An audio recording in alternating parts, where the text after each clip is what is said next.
একজন প্রশ্ন করেছেন এনএলপি কে কিভাবে অ্যাপ্লাই করব, অ্যাঙ্কারিং এফেক্ট একটু ডিটেলস যদি বলেন। Good question. অ্যাঙ্কারিং এফেক্টের মধ্যে প্রথম যেটা আসে, এটা অ্যাপ্লিকেশন অফ এনএলপি থেকে আমি নিয়ে বলছি, দ্যাট ইজ ভিজুয়াল এফেক্ট। আমরা যখন কোনো জিনিসকে দেখি, আমরা ভিএকে লিখতে পারেন, ভিএকে ফরম্যাটে দেখি, সেন্সারি কানেকশন। কিছু মানুষ হয় ভিজুয়াল, যাদেরকে কালার দেখালে খুব তাড়াতাড়ি ইনফ্লুয়েন্স হয়, যেরকম বটলের কালার। কিছু মানুষ আছেন বটলের শেপ দেখে ইনফ্লুয়েন্স হয়।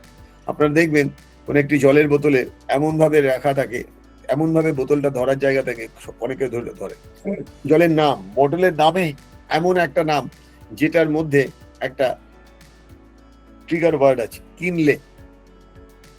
বুঝতে পারছেন? ব্রিটানিয়া এমন ভাবে মানুষের মনে ঢুকে আছে, এখনো দোকানে গিয়ে বলতে শোনা যায় ব্রিটানিয়া বিস্কুট আছে, কিন্তু ও ব্রিটানিয়া চাইছে না, ও বিস্কুট চাইছে। এখনো শোনা যায় কলগেট আছে, মানে টুথপেস্ট আছে, এসে কলগেট বলছে। এখনো শোনা যায় ক্যাডবেরি আছে, ক্যাডবেরি একটা ব্র্যান্ডের নাম। আশা করি বোঝাতে পারছি। তো আমরা কেউ ওয়ার্ডে কনভিন্স হই, আমরা কেউ ভিজুয়াল এফেক্টে কনভিন্স হই, আমরা কেউ ওয়ার্ডে কনভিন্স হই। তো এটা দিকে আমরা কি করে বুঝবো যে কোনটার দ্বারা আমরা ইনফ্লুয়েন্স হচ্ছি, বা আমার প্রোডাক্ট আমি যখন মার্কেটে আনছি, লোকে আমার প্রোডাক্ট কেন নেবে? একজন এসেছিলেন, ইউটিউব করেন, তার ভিউয়ার মাত্র 1,500 2,000, তিনি চাইছেন ভিউয়ারটা 2 লাখে যাক, কিন্তু তিনি 7 লাখ টাকা, তার বক্তব্য অনুযায়ী 7 লাখ টাকা তিনি তার সেটআপে খরচা করেছেন, কিন্তু কিছুতেই যাচ্ছে না।